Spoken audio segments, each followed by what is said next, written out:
guys, ngayon pag-uusapan lang natin yung mga tech stack na personally favorite ko and at the same time yung mga ginamit ko dati sa previous job ko.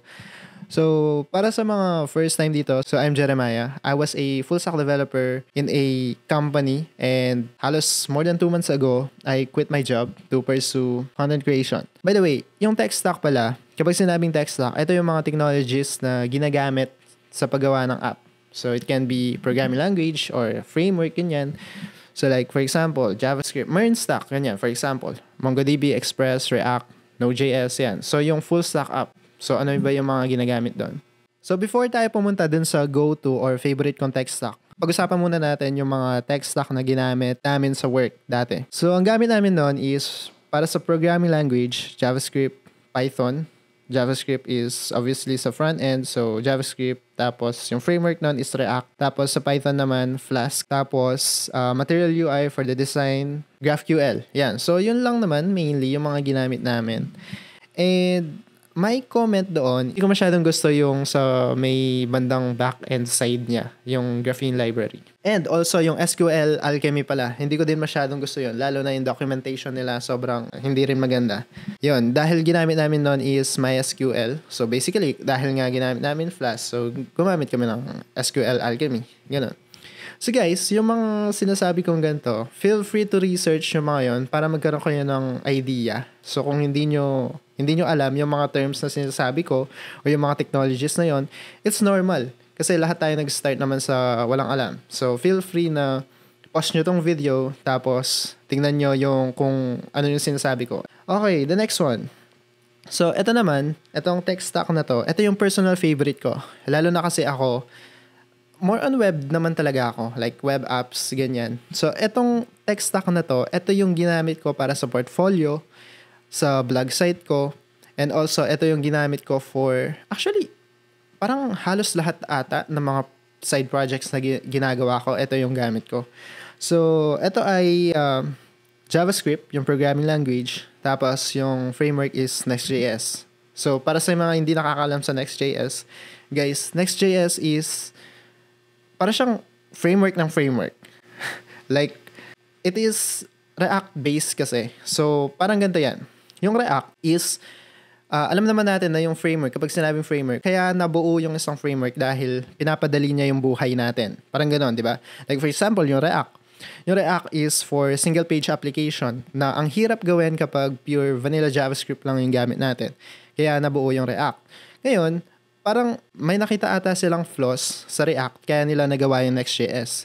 Mainly, parang para sa akin, it's more on the search engine optimization. Na yung SEO is, syempre, sa React kasi, it is client-side. So, mahirap siyang i-maintain or mahirap i-consider yung SEO kapag client-side yung gamit. Kaya nabuo yung Next.js, which is yung server-side rendering. So ito, siguro next topic na to. Pero basically, maganda siya for SEO kasi nagge-generate siya ng mga static na pages. Kaya siya tinawag na static site generation. Dahil nga, okay, ganito yan. For example, yung sa portfolio ko. Sa portfolio ko, meron siyang, may mga pages siya, di ba? Sa mga hindi pa pumunta, so visit nyo lang yung jeremias.com. Yun, makikita nyo yung portfolio ko doon. So may mga pages siya, di ba? Merong home, may about, may skills. Yan. For example, yung tatlo lang muna. So, yung tatlo na yon, di ba? Kapag gagawin natin yun sa React, gagamit tayo ng router. So, ibig sabihin, lahat ng tatlong to, they are not technically pages pagdating sa React. Para lang siyang, nandun na lahat yung element. Kumbaga, parang etong home na to is, parang naka-hide lang siya. Hindi siya ganun totally ha. Para lang mas magets natin. Para siyang naka-hide. Tapos kapag nag-visit ka sa /about, ganyan. So, mapapalitan ng yung about na page. Ganon. So, single page lang talaga siya. So, like, yung index or yung HTML file mo is isa lang.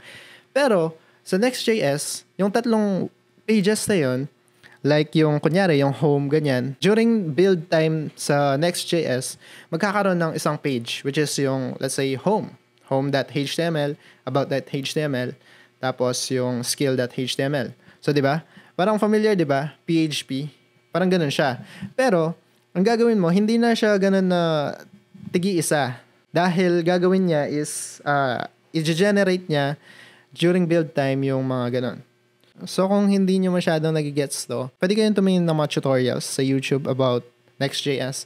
And guys, promise, ang ganda ng Next.js. Super. Yan. Tapos, for my backend, actually, I don't have a backend. Oh, meron pala. Ano nga ang tawag doon? CMS. Oo, tama. CMS. Headless CMS. So kapag sinabing headless, eto guys, may encounter nyo to. Itong term na headless. Kapag sinabing headless, eto yung wala siyang display or wala siyang UI, ganon. And kapag CMS naman, ito yung content management system. I'm not sure. Pero parang WordPress, ganyan. So it's the type of CMS. Pero ang kinaibahan sa WordPress nito is, kumbaga, gagamitin lang natin yung parang back-end niya para ma-connect natin doon sa front-end natin. So basically, dito, ang idea niya, ang ginawa ko lang is yung front-end talaga. Tapos, meron na akong back-end, which is yung sanity.io. So, search nyo yun, sanity.io. Yun yung back-end ko, naging back-end ko. And, di ba, meron tayong admin page, ganun. So, it handles na yung mga ganun na pages. So, hindi ko na ginawa yung pag-handle ng admin page, which is crucial dahil nga blog site, di ba? So, kailangan mong admin, ganun. So, dito, hindi. So, yun na yung nag-handle doon. Tapos, for the style naman, Chakra UI, hindi ako gumagamit ng Tailwind. Hindi, may ginamit na pala akong isang Tailwind na project.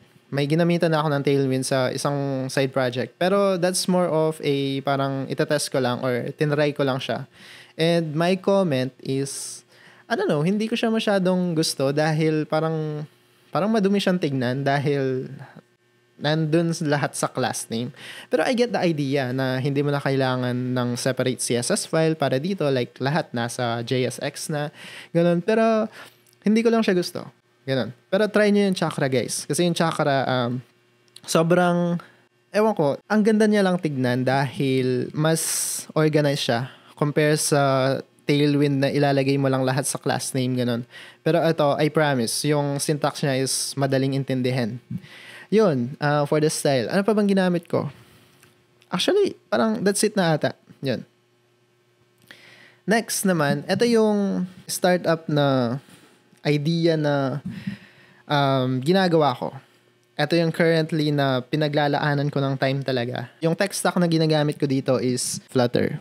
Para sa mga hindi nakakalam, guys, yung Flutter is, it is a cross-platform na technology. So, ibig sabihin, actually, yung programming language niya muna pala is Dart. Yun, Dart. And then yung framework is yung Flutter. Yun ay cross-platform nang ibig sabihin ay kapag gumawa ka ng app, available na siya for Android tsaka iOS. And alam ko, pwede din sa web, ganun. So, ibig sabihin, hindi mo na i-build yung pang Android tsaka pang iOS. Kasi 'di ba sa Android, ang ginagamit natin dyan is Java or maybe Kotlin, ganyan. Tapos sa iOS naman is Swift, 'di ba? So, hindi na natin kailangan gumawa nung separate code base para dun sa dalawa. So, yung Flutter is gagawin na niya and then may mga slight modifications lang para mag-work sila from both systems or operating systems.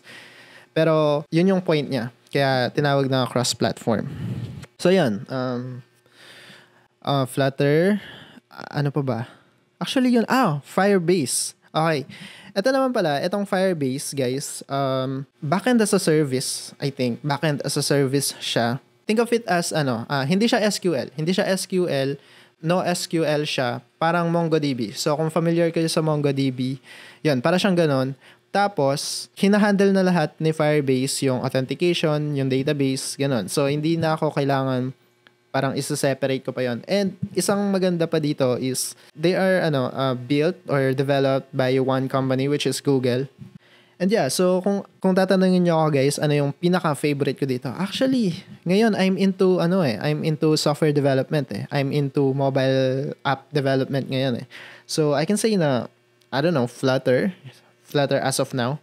Pero dati nung mga nasa web pa ako yung mga ginagamit ko. So Next.js talaga. So, ayun guys. Yun yung mga ginagamit kong tech stack ngayon. Pero, may mga nagamit naman na akong iba. Pero, ito yung mga siguro go-to. Favorite ko na tech stack. Ganun.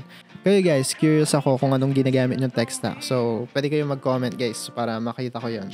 Pero yeah, I think that's it. So, yeah. Thank you guys for watching. Maybe I'm yours, maybe I'm not. I think about it way too much and every single thought